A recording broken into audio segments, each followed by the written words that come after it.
Every night after sundown, the same battlefield lights up with phantom gunfire and marching ghosts. Locals avoid it. Soldiers vanish in it. And when a British patrol is sent to investigate, they uncover a terrifying truth. The war on this cursed ground never ended, because the dead never stopped fighting. The ruined chateau had been skinned by shellfire, its bones left to whiten under a grey French sky. Captain James Alden stood beneath a roof of torn beams and canvas tarps, the makeshift headquarters smelling of damp mortar, stale tobacco, and chloride of lime. A map board leaned against a scarred piano with no keys, red grease pencil lines crawling like veins across a pallid sheet. Outside, a dispatch rider's motorcycle ticked as it cooled. Somewhere a pigeon cooed in a cracked niche that once held a saint. Major Henslow traced a line along the map, his finger stopping on a cross-hatched veil. "There," he said, voice clipped, sandpaper dry. "Locals call it Champ de Morts, Dead Man Sips Field. You shall take a section and reconnoiter by night. See what sets what." Alden kept his expression neutral. "Sir, the line shifted east a month ago. What sort of activity do we expect?" Henslow didn't look up. "Rumors, whispers. The supply columns won't pass after dusk. Civvies claim the fighting starts again, come nightfall."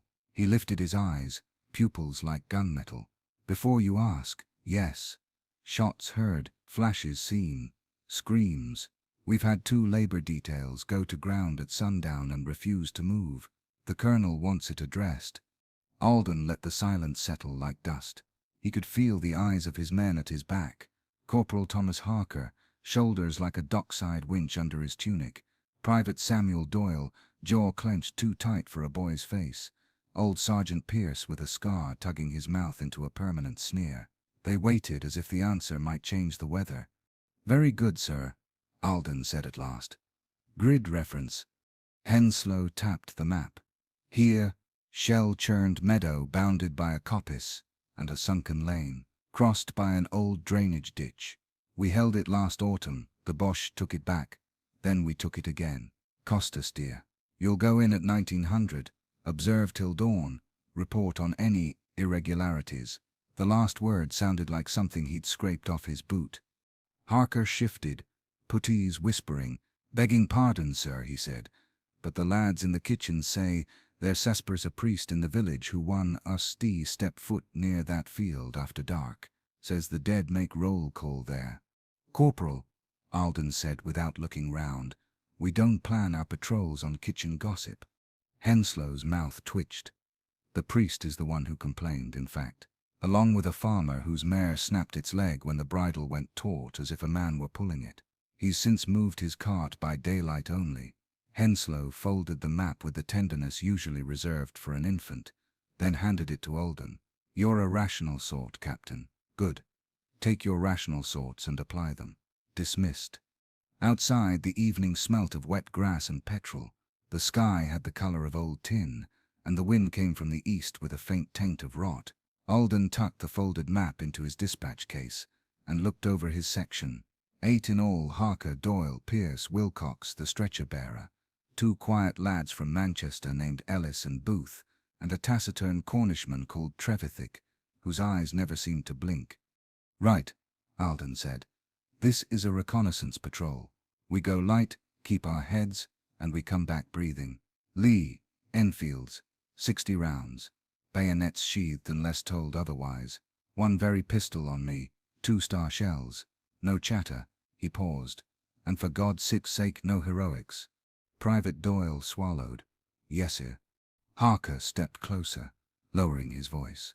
"With respect, sir, if it's Sechin stragglers, we shall put Sechin to bed. If it's Sechin some other business, can we have the Padre bless the ground before we go?" Sergeant Pierce snorted. "He wants holy water in his canteen now." Alden met Harker Spee's wary gaze. The man's superstition was an old coat he wore against the cold.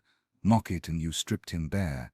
We shall have the Padre say a word," Alden said, "before we step off."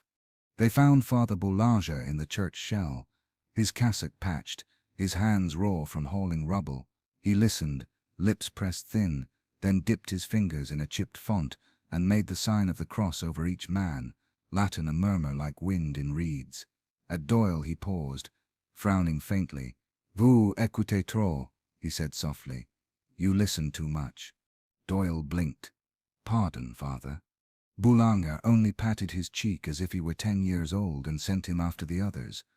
They moved out at 1900, a thin file threading through a village of shuttered windows and doors barred like mouths clamped shut. The cobbles were slick. From a doorway, an old woman watched them through a veil of lace, a rosary knotted tight around her fingers. Somewhere above, a raven croaked like a hinge that refused to open. The sound made Doyle glance up. Harker's hand was steady on the boy's shoulder, guiding him forward. Fields opened like a book left in the rain. The hedgerows were blown apart and grown back crooked, as if they'd learned to heal wrong. Alden checked the compass, counted paces, felt the tug of the map's geometry anchor his mind. He believed in angles and bearings, in the weight of a rifle and the cadence of a march. He believed in things that could be cleaned and reassembled on a blanket, their parts laid out in rational order.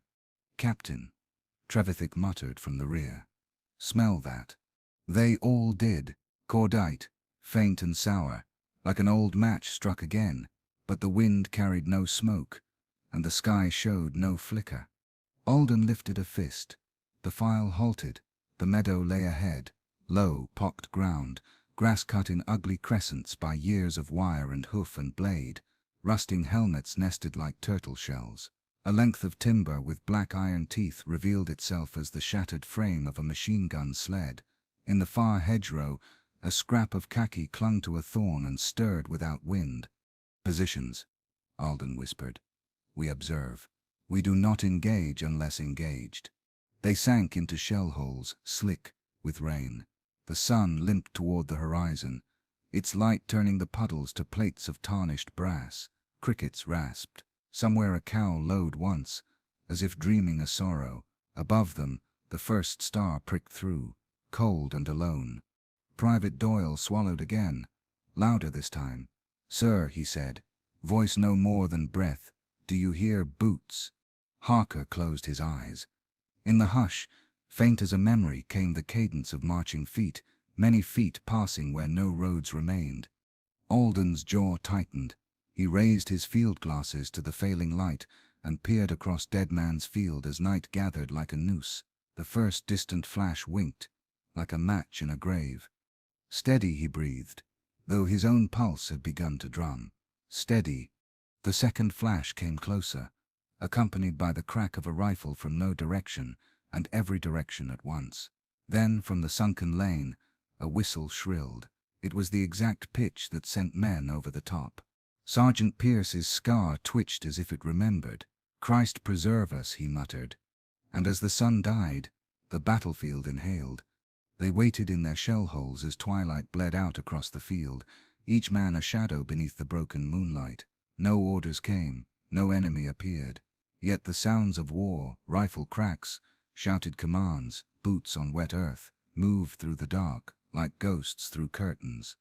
Captain Alden checked his wristwatch by the flicker of a covered torch. 2014. Less than an hour since arrival, but already it felt timeless, adrift from the rest of the world.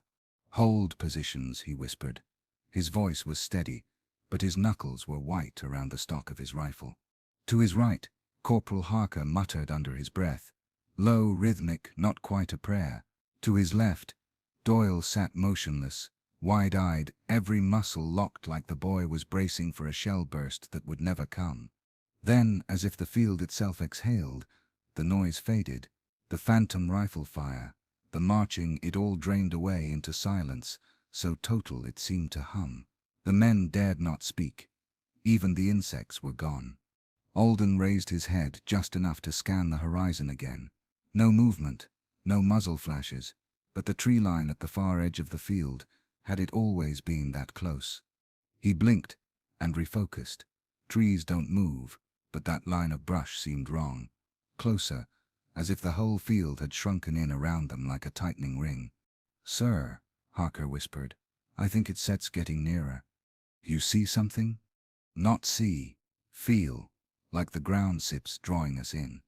Alden said nothing, but his stomach churned with unspoken agreement.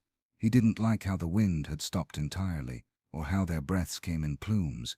Even though it wasn't that cold, the air felt dense, like wading through soup. "Booth," he hissed. "Ellis, perimeter check. 15 meters out and circle back. Keep eyes peeled." The two Mancunians moved like wraiths into the brush. Alden listened for their footfalls, but the ground swallowed every sound. Seconds stretched, then minutes. Nothing. Then, a scream, cut off halfway. Alden was on his feet before he realized it. His bayonet in hand. "Stand to," he barked. "Defensive line." The men scrambled from the shell holes, rifles up, forming a ragged arc facing the tree line. Nothing moved. But the field, it had changed. Where once there were distant trees, now there were mounds, trenches, razor wire, as if the earth had remembered the war and rebuilt itself. "What in God's name?" Doyle breathed. A figure stood 50 paces out, helmeted, rifle slung, silhouetted by moonlight. Alden raised his own rifle, squinting down the sights. "Identify yourself." The figure didn't move. Doyle took a hesitant step forward. "That's Sips Booth," he said, almost a whisper. "It looks like Booth." But Booth was broader in the shoulders. Booth walked with a slight limp. This man, if he was a man, stood too still, like a statue waiting to be seen. Then the figure began to march. Not toward them, but past them, diagonally across the field. He moved as if on parade, slow, deliberate steps. His head never turned. Behind him, another figure appeared. Then another, then dozens, marching men in full kit, some German, some British, some with no insignia at all silent, all locked in endless formation. Doyle was weeping now, not from fear but something older, deeper. "They don't sit, no, they sir dead," he whispered. "They think the war sits still on." Alden's throat was dry as sand. "We withdraw, quietly, back to the village." "No," Harker said. "We sit not alone anymore." The spectral soldiers had formed columns on both sides of the field now, ranks facing each other. A whistle blew. A charge began. Gunfire exploded from nowhere, tearing through shadow and moonlight. Dirt erupted. Rifles cracked. Bayonets flashed in light that didn't exist. The men dove for cover as the ghost battle ignited around them. Screams filled the air, some in German, some in English, some in tongues long dead. Through it all, Alden crawled to Doyle, who was rocking back and forth, eyes glassy. "They stood trapped," the boy muttered. "Still fighting, still dying, every night." Harker clutched his side.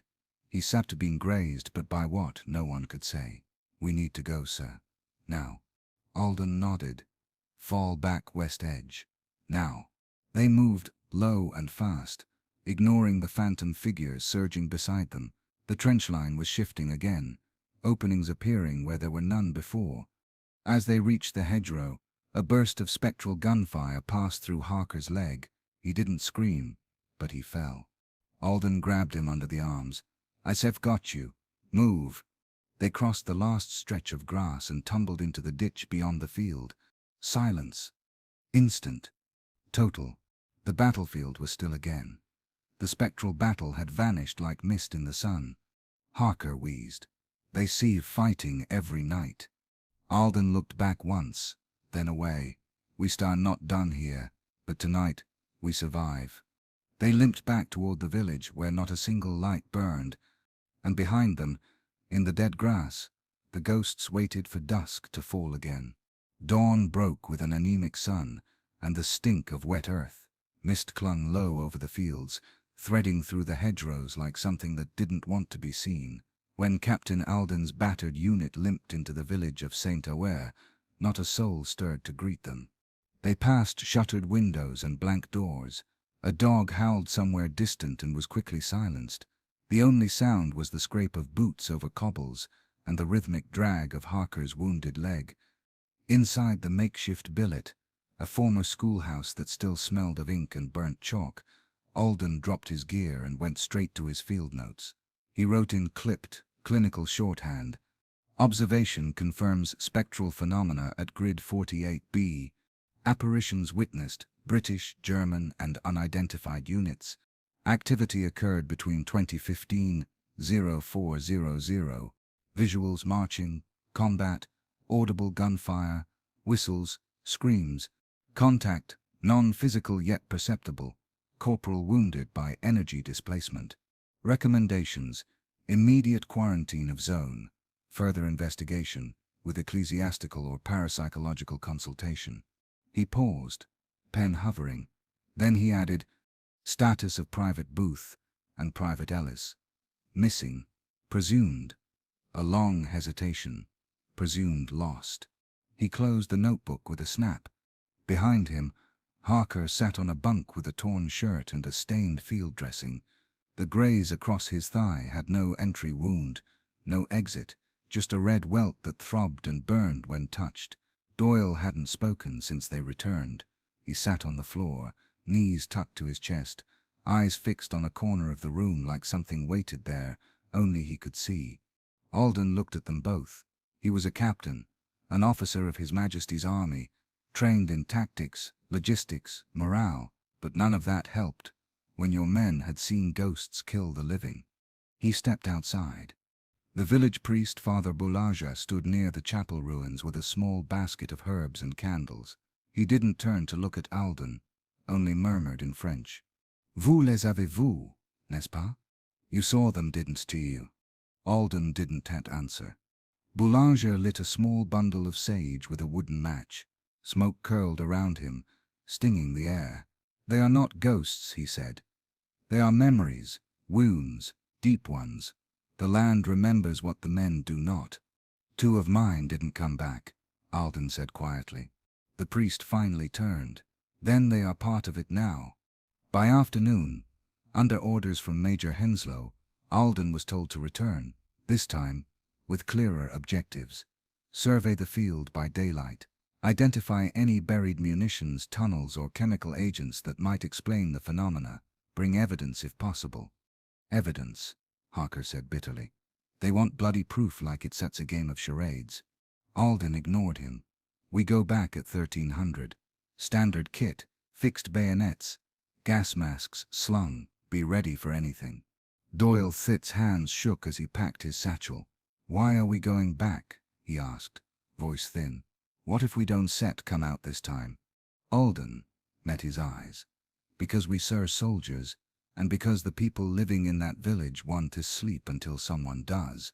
The field in daylight was different. Gone were the columns of spectral soldiers, the crackle of ghost gunfire. The sun burned down through a torn sky, exposing the raw and unhealed earth. Grass had regrown in patches, thin and yellowed, as if even nature feared to root here. The hedgerows twisted unnaturally. Barbed wire lay rusted in place, tangled through the bones of men whose names were lost to time. A German helmet with a bullet hole through both sides. A half-buried Enfield. A tin mess kit scorched black. The men moved in a tight triangle, rifles ready, breaths shallow. "Christ," Harker muttered, kneeling by a crater rim. "This place is a cemetery without graves." Doyle crouched beside a tangle of collapsed trench boards and broken pickets. "Sir," he called, "come look at this." Alden stepped closer and froze. In the dried mud, pressed like a fossil, were boot prints, not just one set, dozens, but the top layer of earth was unbroken, untouched for months.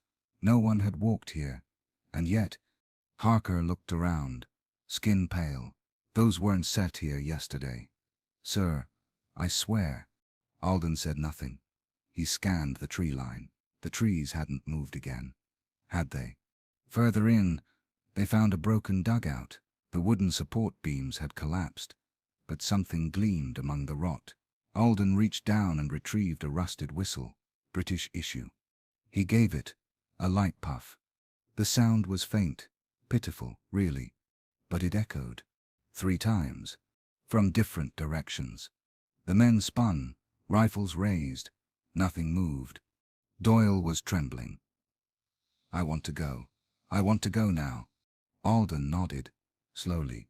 We've seen enough. Fall back. Same path. They began retracing their steps when Doyle suddenly froze. He turned his head slowly, as if hearing something. "Doyle," Harker whispered. "Darn sit."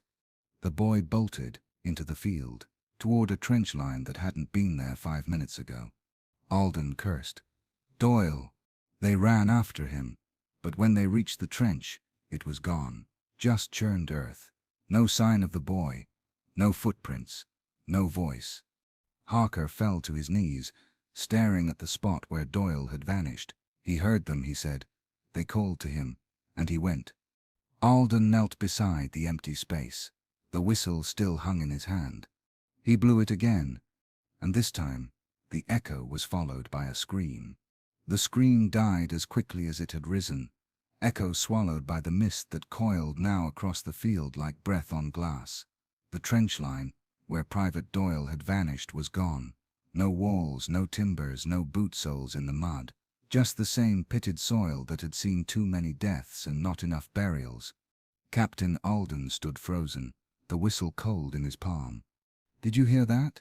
Harker hissed. "That was him." Alden's voice came slow, like it had to be lifted from a great weight. He knelt, pressing his hand to the earth where Doyle had disappeared. It was warm, not sun-warmed, body-warm. And beneath the warmth, a tremble. It wasn't wind. The trees stood still. The air hung heavy, unmoving. But the ground, it shivered, like something vast stirred beneath it. Sergeant Pierce, mouth pinched tight, raised his rifle. "We shouldn't be here, sir. We were ordered to observe, not to join them." Doyle Sip's gone. They Sip taken him. The boy Sip's part of it now. Alden turned sharply. "We don't still leave men behind." Harker stared across the field. What if he Set's not a man anymore? No one answered. They fell back to the field's edge, just beyond the deepest scars in the earth. The village was too far to return before dark. They'd brought rations, canvas, and a flare pistol, expecting a long observation. Now it felt like they were digging in for a siege. Alden selected a ruined sheep barn near the western fence line, stone walls still intact, though the roof sagged and the doorway leaned sideways. The air inside smelled of rot and blood long dried. Still, it was cover. By dusk, the sun had bled down to a jagged scar on the horizon. No birds sang. The wind had gone to sleep. They lit no fire. At 1912 hours, the first sound came. A whistle. Faint, distant, too far to be real, too close to be ignored. Alden sat bolt upright, rifle across his knees. Harker and Pierce were already alert, breath shallow, backs pressed to the cold stone wall. "Same time as before," Pierce whispered. "Exactly." Then came the boots. Thud thud, thud thud. Marching, dozens of them, no voices, no shouted orders, just that relentless rhythm, feet that had forgotten how to stop. Harker muttered. "They sear, starting again." The field beyond the stone walls began to shimmer, not with light, but with memory. That's what it felt like time had thinned to paper, and something beneath it was bleeding through. Through the barn's shattered doorway, Alden watched shapes materialize from the mist. Shadowed forms. Soldiers, German helmets, British caps, torn uniforms, rifles held at rest. They marched along invisible trenches, passed between unseen barricades, took positions behind things that no longer existed, except for them. Then, a signal flare tore into the air, not theirs. A ghost flare, its light green and sickly, casting a false dawn over the haunted field. Gunfire erupted. From nowhere, but the sound was deafening.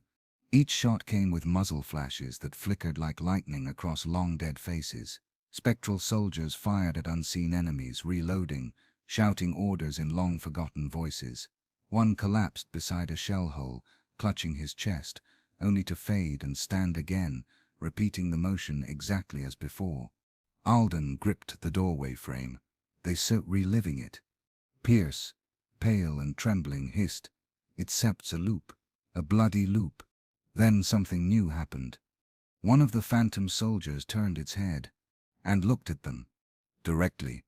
It shouldn't have been possible. Until now, the apparitions had ignored the living completely, like actors on a stage. But this one, this hollow-eyed British trooper with half a jaw and a gaping throat wound, saw them. Harker backed away, rifle raised. "Captain." The soldier took a step forward. A second figure followed. More now. Dozens. The spectral battle continued behind them, but these figures were breaking off, peeling away from their invisible trenches toward the barn. "They're not ignoring us anymore," Alden said. A flare pistol shook in his hand. "When I say run, too late." The wall behind them exploded in a spray of phantom shrapnel. No heat, no debris, but the force was real. Pierce was hurled back into a support beam, crumpling to the ground in a heap. Alden dragged him to his feet as the first of the ghosts entered. It was Doyle, or what was left of him. His face was pale, drained of all color, eyes glowing faintly blue. His uniform was soaked in spectral blood. His hands hung limp, but his lips moved. Not breathing, repeating, "Hold the line, hold the line, hold the line," over and over. "Doyle," Alden said, heartbreaking, "can you hear me?" The boy didn't spit blink. He didn't spit stop. A hand reached through the wall, and clawed at Harker's shoulder. He screamed. Alden fired the flare. White light exploded in the air, casting the phantoms into stark relief. For a moment, just one, the spectral soldiers halted, like they remembered. And then, with a scream that echoed across 100 years, they vanished. Gone. Like smoke swallowed by wind. Silence returned. Pierce groaned. Harker sobbed. Alden dropped the flare pistol and slumped against the doorway. He looked out across the field, where mist now curled like drifting fog. There were new shapes out there, new shadows forming, and all of them looked back. Morning came reluctantly, as if the sun itself hesitated to rise over the cursed field. Captain Alden sat slumped outside the shattered barn, boots in the mud, head in his hands. His fingers were stiff, still dusted with dried blood and ash from the night before. He hadn't slept. Not really. None of them had. Beside him, Corporal Harker smoked a twisted cigarette with shaking hands. His eyes were sunken, and the burn on his shoulder from the ghostly hand pulsed an angry red. No heat, no fire, but the flesh was mottled, blistered like he'd grabbed a glowing poker. Sergeant Pierce lay wrapped in his greatcoat, deathly pale. He hadn't spoken since he'd been thrown against the beam. His breath rasped like a cracked bellows. Alden worried he was concussed. Or worse, no one had asked about Doyle. They didn't have to. They had seen him. Seen what he'd become. Hold the line. Hold the line. Over and over. His lips had moved like a wind-up doll's, each word squeezed from lungs that no longer breathed. The field behind them was quiet again, that terrible peace that only meant the nightmare was waiting to begin anew. By midday, Alden made his decision. "We're going back in," he said. Harker spat in the dirt. "That Sip's suicide. We need answers. We need Doyle, if he can be brought back. We need to understand why this is happening." "Sir," Harker said, eyes locked onto him, "Doyle ain't Sit Doyle anymore." Alden didn't argue. He knew it, but duty, like death, did not bargain. "We stay near the southern ridge. It sets elevated. Good visibility. We document. If nothing happens by nightfall, we pull back." Pierce made a faint noise from the corner. Alden turned. "Sergeant?" Pierce's lips trembled. "They're inside the line now," he whispered. "What line?" "Our line. The real one." They sieve crossed over. Alden stared at him, unsure what to say. Pierce's voice quavered. "They sipped her in our ranks, wearing our uniforms, saying our names. They moved again just before sundown, staying low and quiet." Alden carried his field book. Harker brought a camera they'd salvaged from a dead war correspondent's bag in Arras. It still had 3 exposures left. As they crossed into the open again, they noticed something new. Footprints. Fresh ones. Human. British military boots. Right pattern. Right size. Too recent to be old. But they weren't their own. They sir, mimicking us. Harker whispered. Or someone sits walking who shouldn't sit be. They reached the rise near the southern edge, looking down across the field. Alden raised his binoculars. His breath caught. Movement. But not shadows. Not ghosts. Soldiers, 6 of them British kit, moving in a staggered file. They passed through the field without resistance, heading straight toward the barn they'd used last night. Alden exhaled. Reinforcements. No one was sent in, Harker muttered. Orders were for us only. Alden raised his field glasses again, adjusting focus. That sets when he saw it. One of the soldiers looked back, just for a second. His face was a twisted mockery of Doyle Sips. Alden sits, stomach clenched. That Sips him, Harker whispered. That Sips Doyle, but not him. The others, one bore Pierce's height and build, another Harker's own posture. Jesus, Harker said, stepping back. They are us. As night fell, the 6 ghostly duplicates formed a perimeter around the barn, just like the real squad had. Same gestures, same foot positions, same rifle stances. Alden watched, frozen, as his doppelganger emerged from the barn's doorway and stared out across the field. Right at them, the thing smiled. Not cruel, not mocking, but knowing. It raised a hand and waved. Harker stepped back so fast he nearly fell. Captain, we can stay here. Alden forced himself to remain still. We need one of them. If we can isolate one, bring it back, we may understand what they are. Are you insane? We've seen spectral activity. But these are different. They remember, they mimic, they SIP adapted, which means they can change, which means they can be broken. Behind them Pierce groaned again. They were inside us already, he said. They wear our faces so we forget who we were. Alden turned away from the ridge and whispered, we wait until the pattern loops again. We take one when it sets alone. Hours passed. The field shimmered, then pulsed with ghostlight. The duplicate soldiers relived the patrol, marching the same path, entering the barn, over and over. On the 3rd pass, one fell behind. Doyle. Alone. Lagging. Now, Alden hissed. They rushed down the hill. Harker flanked left. Alden closed in. The ghost Doyle turned toward them, but too late.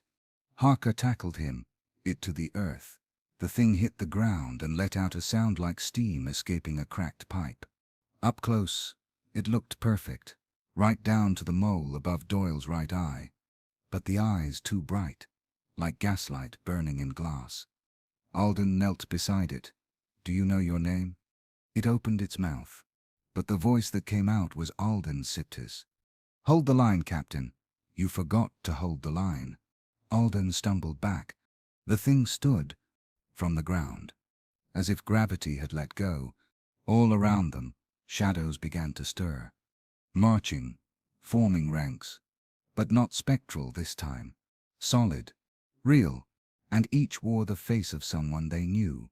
The copy of Doyle rose weightlessly from the dirt, not climbing or stumbling, just ascending, like some invisible thread pulled it upright. His eyes glowed faintly, and his smile remained in place, fixed like a portrait. It was wrong, too smooth, too willing. Captain Alden stepped back, rifle raised. Don't move. But the thing didn't flinch. It raised its hands slowly, mockingly calm. You called for him, it said in Alden Sepp's voice. And now he answers. Corporal Harker stood frozen, rifle at his hip, unable to fire. He was staring into Doyle's face, and not just Doyle's, as if for a moment, something else peered out through the mask. Say something real, Harker rasped. Say his bloody nickname. Say what we called him in Ypres. The ghost Doyle blinked, and smiled wider. Sunshine, it said, because he was afraid of the dark. Harker stepped back like he said been punched. That said's not possible. Then the thing shifted, not visibly, but in presence. Something dropped away from its posture. The boy's spine curled forward. His hands began to tremble. And in a voice softer than the grave it said, "Tom, why did you leave me?" Harker crumpled. He fell to his knees, hands over his face, weeping. "No, no, no." Alden's finger tightened on the trigger. He couldn't fire. "Help me, Captain," the thing whispered. "Please don't leave me here." A scream tore through the darkness. Not from the ghost, not from Harker, from somewhere to the east, back toward the barn. Alden Dest's blood ran cold. Pierce. He turned on instinct. "Stay here," he barked at Harker. Harker didn't move. Alden ran. The barn was dark. The moon hung low, barely clearing the trees. Its light spilled through the ruined roof like pale oil. Alden entered slow, rifle raised. Pierce. Nothing. Then movement. In the back corner, something stirred. Not with the weight of a man, but with the twitching, insectile lurch of something pretending to be a man. "Sergeant." Alden stepped closer. A figure sat in the straw. It looked like Pierce, uniform and all, but his chest rose and fell too quickly. His head twitched like it was caught in a loop. "Pierce, report." The thing looked up. Its face had no eyes, just two hollow sockets, raw and pulsing with faint blue light. And it laughed. Alden didn't hesitate this time. He fired. The shot tore through the thing's chest. It staggered, then slumped forward. The light in its face flickered, then vanished, as if the battery had drained. Alden stepped closer, heart pounding. The corpse didn't dissolve. It didn't vanish. It just lay there. Real. Solid. Dead. But not Pierce. It had never been Pierce. Back at the ridge, Harker stood alone. The Doyle thing was gone. Vanished like mist when Alden returned. "You let it go," he demanded. Harker didn't speak. He just turned and looked at Alden with bloodshot eyes. "Would you have done better?" he asked. "Would you have shot him, if he called you by name, if he begged for help?" Alden didn't answer. He couldn't say. They regrouped under a bent willow tree at the edge of the field. Both men now understood what they hadn't before. They were imitations, replacements. They studied the living, learned them, then wore them. That's why Doyle hadn't screamed when he vanished. He'd already been taken. Alden stared into the field as the wind picked up. Dust spiraled in lazy columns. In the distance he could see soldiers moving again, too far to make out details, but enough to tell they were not alone. "I think," Alden said slowly, "this field doesn't just remember the dead. It wants to replace the living." Harker spat. "Bloody hell. They steer building an army, one just like us. Every patrol, every man who disappears, they steer copying us. Why?" Alden looked up. "Because whatever haunts this place wants to keep fighting, forever. It accepts war without end." Harker glanced around. "And if we stay much longer, we won't just be soldiers in a war. We shall be ghosts in it." That night, they buried what was left of the fake Pierce beneath a cairn of rocks. Not because he was real, but because something deserved burial. Harker placed the man's rifle atop the mound. "Rest, whatever you are," he muttered. They sat in silence for an hour before either spoke again. "When we leave tomorrow," Harker said, "we don't tell command." Alden looked at him sharply. "We have to. They once believe us. And if they do, they send more men. And that field shall take them too." Alden didn't answer at first. But then, slowly, he nodded. "I shall file a report, but I shall write it the way they want. See to missing men, strange phenomena, local superstitions." "Good," Harker said. "Let it die out. Let it be forgotten." But as the stars wheeled above and the whispers returned on the night wind, Alden knew something terrible. This place doesn't forget. And neither now would they. The wind carried no leaves, no pollen, no sound of nature. Only the faint tang of cordite, rust, and something older, something buried. Captain Alden didn't sleep that night. Neither did Corporal Harker. They stayed beside the cairn they'd built for the imitation Pierce, rifles across their laps, ears tuned to the phantom rhythm of boots that marched just beyond the tree line. There were no flares that night, no gunfire, just motion. Figures moved at the edge of vision, too far to confirm, too close to ignore. They circled the camp without coming closer, never breaching the willow grove. It was almost respectful, a siege without fire, a siege of the mind. At first light, Alden wrote a final page in his field book. 5:10. Phantom movements continue. No direct contact. Enemy behavior increasingly organized. Theory. The dead are not dead. They are trapped in repetition, reliving their final orders, final objectives, final moments. Field absorbs them, or mimics them, unsure. Impressions are no longer random. They are assembling. They are learning. He closed the book and wrapped it in oilskin. Then he stood and looked at Harker. "With us finishing this today," he said. Harker didn't argue. He only said, "How?" They crossed the open field again. The sky above a lidless ashen gray. The landscape shifted subtly underfoot. Trenches once collapsed now stood half intact. Barbed wire coiled in unfamiliar places. Debris moved, not visibly, just enough that Alden felt wrong-footed with every step. The field was changing. Not fast, but with purpose. At the center, where the fighting had been fiercest, they found what they hadn't before. A crater the size of a cottage. And in it, bones. Thousands of them, tangled, smashed, mixed, British, German. Others unidentifiable, helmets fused with skulls. Bayonets through ribcages. One still clutched a flare gun in skeletal fingers. And there, atop the mound of remains, a man. Uniform scorched beyond recognition. Face covered in soot and dried blood. No insignia, no dog tags. Just presence.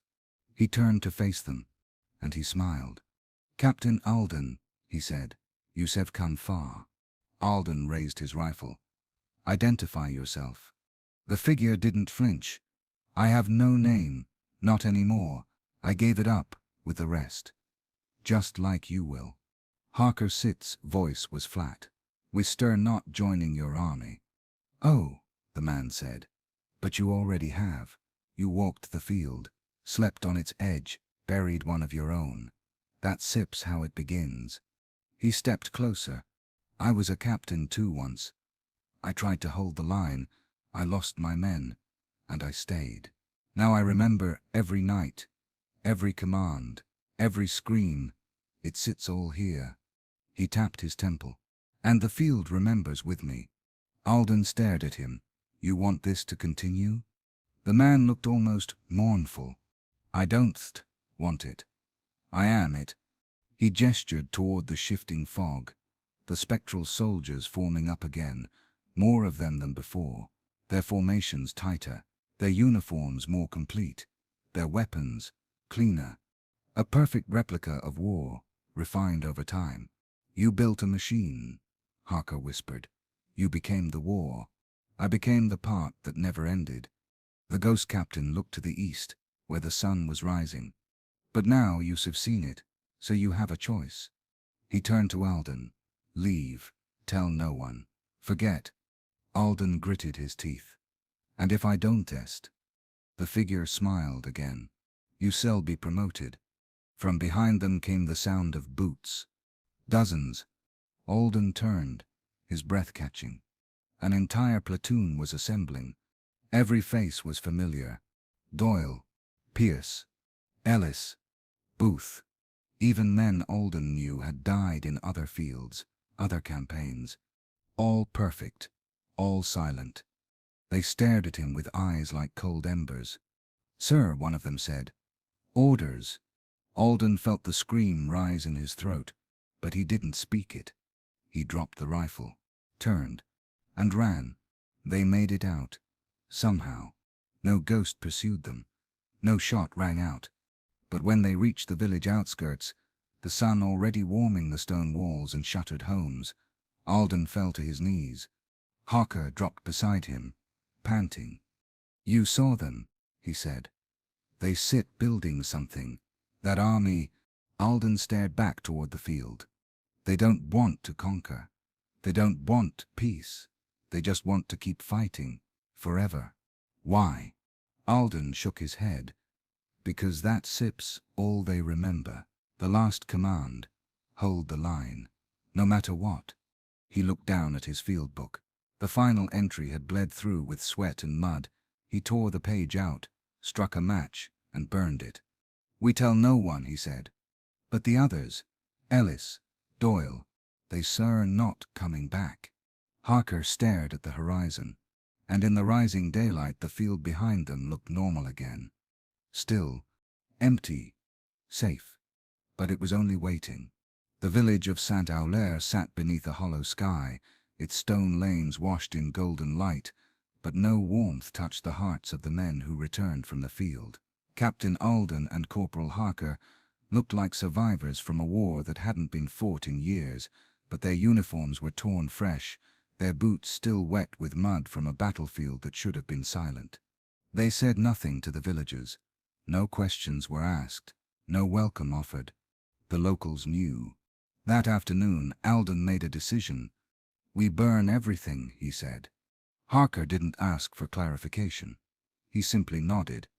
The maps, the notes, the reports, they fed it all into a steel barrel behind the schoolhouse and lit it. The flames chewed through the paper hungrily, hissing, as if it resented being denied its secrets. Even the oilskin field book, the one Alden had carried through every campaign, was offered to the fire. He didn't flinch as it blackened. When the last page curled into ash, Harker asked quietly, "What if it's not enough?" Alden stared into the barrel. "It's not, but it's the only thing we can do." That night, the dreams returned. This time Alden saw himself, not as he was, but as he might become. Standing in a trench that didn't exist, mud rising to his knees, shouting orders to men whose faces he didn't recognize until they turned, and he saw they were him, all of them. Dozens of Captain Aldens, bleeding, burning, screaming, and still shouting, "Hold the line! Hold the line!" He awoke with a cry, sweat cold on his brow. A distant whistle echoed outside the billet, though no wind stirred. Across the room, Harker stirred and sat up, face pale. "You heard it too," he said. Alden nodded. "They spur calling," Harker whispered. "We spur still part of it." The next day, Sergeant Pierce died. He never woke up. No wounds, no sickness. He simply stopped. His mouth was open, his eyes glassy, hands clutching his greatcoat as if bracing for an impact that never came. The village priest came to give last rites, but stopped at the threshold of the schoolhouse. "He's not in there," Father Boulanger said softly. Alden stepped forward. "You mean he's moved on?" The priest shook his head. "I mean he sits not there. That shell is empty. Something else took him last night." He looked to the hills, or maybe it gave him back.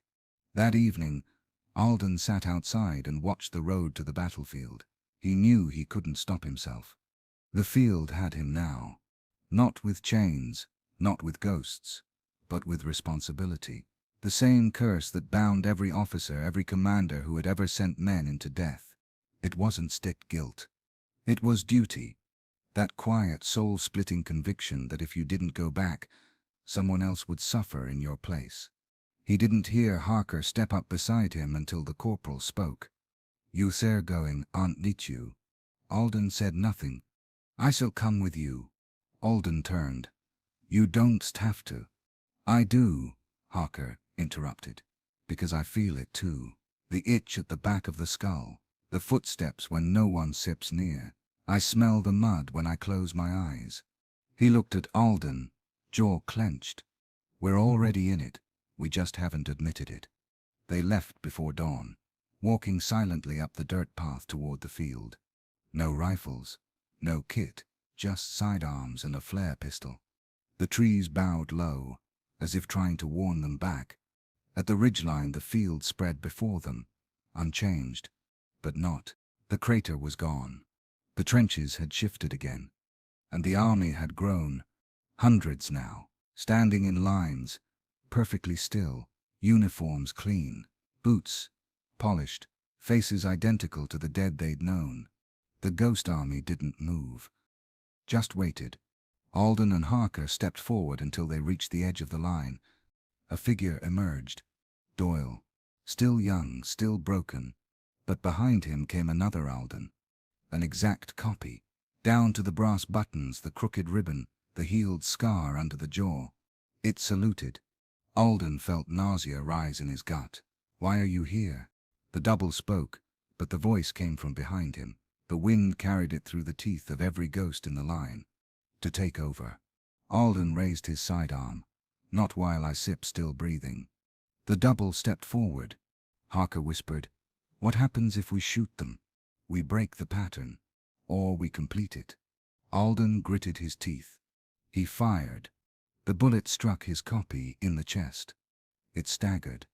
Fell, but didn't disappear. It bled. Black, thick, slow. The entire army took one synchronized step forward. Alden looked to Harker. "We've got seconds. We don't run, do we?" "No." Alden raised the flare pistol. "One last signal," he said, and fired it into the sky. The flare burst overhead in pure white light, casting the entire field in a sterile, blinding glow. And for the first time, the ghosts screamed. Not the mechanical, repeated cries of endless death, but a scream of recognition, of pain, of memory. They looked around as if waking from a dream. The ranks faltered. Figures collapsed. Some fled. Some simply vanished. And in that fading light, Doyle turned, his face his own again. "I'm sorry, Captain," he said, voice full of peace. Then he was gone. Only silence remained. Alden dropped to his knees. Harker fell beside him, laughing, dry and cracked, but alive. "It worked," he said. "Bloody hell, it worked." Alden looked to the empty horizon. "No," he said. "It only bought us time." The sun was rising again, dull and exhausted, casting pale light over the haunted field. The flare's smoke still drifted overhead like a dissolving halo. The ghosts were gone. For now. Captain Alden sat in the mud, boots soaked, his sidearm limp in one hand and the empty flare pistol in the other. Corporal Harker knelt beside him, breathing in shallow gasps, eyes scanning the tree line. Neither spoke for some time. Then Alden whispered, "Did we win?" Harker didn't answer, because the silence wasn't natural. It was holding its breath. The ground trembled, not like the subtle hum they felt before. This was movement, deliberate. From the eastern edge of the field came a low rumble, like 1,000 feet marching in unison, not the spectral patrols from nights prior. This was heavier, angrier. Then came the screams. Not human, not even ghostly. They were warped, broken like old records playing too fast, too slow, bodies crying out in agony while trying to imitate language. Figures began to emerge. Not soldiers. Abominations. They wore uniforms, yes, British, German, French, some Napoleonic, some modern, but their faces, they weren't set copies anymore. They were mutations. Mismatched eyes, gaping maws stretched wide with sewn-shut lips, some with barbed wire for tendons, others stitched together from multiple corpses. These weren't tet echoes of the past. These were the backlog, the failed replications. And now they were being deployed. Alden pulled Harker up by the arm. "We run." "To where?" "Anywhere that Sip's not here." They turned and sprinted across the blasted meadow, dodging the skeletons of trenches and the ghost memories of barbed wire. Behind them the swarm advanced. The air reeked of rot and formaldehyde. Gunfire cracked. Not ghost fire, real fire. But the guns weren't Enfields or Mausers. They sounded wrong. Organic. Like lungs were firing them. Alden fired 2 rounds behind him blindly. One of the things shrieked and spun, black blood erupting from its thigh, but it didn't fall. It kept coming. 10 more poured in to take its place. "Look back," Alden shouted. Don vet, give them shape. What? If you see their faces, they become yours. Harker glanced back anyway, and screamed. They dove into the shell of a burned-out munitions shed on the ridge, slamming a rusted door behind them. The hinges gave a protesting scream. Alden turned and caught Harker Sip's face. The corporal was sobbing, eyes wide. He wasn't set wounded, not physically, but he whispered, "One of them had my voice." Alden forced him to focus. "Do you remember your name?" He nodded, slowly. "Say it." "Thomas Harker, born Stepney. Mother Sip's name was Lily." Alden gave a firm nod. "You stay still, you. Stay with me." Outside, the pounding began, fists and claws raking at the door, inhuman fingers reaching under the frame. Alden fired his last bullet through the gap, hitting something with a wet crunch. The banging paused. Then, a voice, Doyle Thick's voice, but twisted, bent. "Captain, the warship's not over. You forgot. Orders are orders. We hold the line." The door began to bend inward, warping under pressure. Then a flash of light outside. Another flare. No, a signal fire, set by someone else. Through the shattered window, Alden saw movement, dozens of uniformed men moving toward the field. Real men. A rescue party. British. He heard the barked commands, Major Henslow's voice cutting through the smoke like steel. "Engage at will, no bayonets, headshots only." Tracer rounds screamed overhead as the abominations howled and turned to meet the new assault. The horde fractured. Alden seized Harker Sip's arm. "Now, go, go." They burst from the shed, ducking under gunfire, weaving through shallow craters. A medic grabbed Harker and hauled him onto a stretcher. Alden stumbled into an officer in a gas hood, Henslow himself. "You've seen hell," the major growled, pulling off the mask. "You said write it down later." Alden looked at him, eyes hollow. "No, I won, Stit." They were pulled back to the village under the cover of smoke grenades and machine gun bursts. The abominations didn't pursue past the field's edge. At sunrise, artillery was brought up, not to shell the enemy, to bury the field. 4 hours of sustained bombardment collapsed every trench, crater, tunnel. The very earth cracked under the pressure. And then, nothing. The field fell silent again. The ghosts, the monsters, the army of echoes gone. Or so they hoped. Later that day, Alden stood at the new edge of the woods. The once open battlefield was now a blackened wasteland. Major Henslow joined him. "We're sealing it off," he said. "Fences, barbed wire, classified. No one enters again." Alden didn't respond. "Captain," the major said quietly, "you and your men held the line." Alden turned to him. "No," he said. "We crossed it. The war was over. At least, that Sip's what the brass said." The field had been flattened, fenced, and buried beneath official silence. The paperwork filed, the dead unaccounted for, the survivors few sent home or reassigned under vague sealed orders. But Captain James Alden didn't go home. He sat alone in a hospital bed in Dover, wrapped in white sheets and silence, staring through a rain-flecked window at a sea that offered no peace. Across from him, the bed meant for Corporal Harker remained empty. The man hadn't made it past Calais, died quietly, no wounds, just stopped, like a clock whose gears gave up. The doctors called it shell shock, exhaustion, guilt. But Alden knew better. Harker had stared too long into that battlefield, and the field had stared back.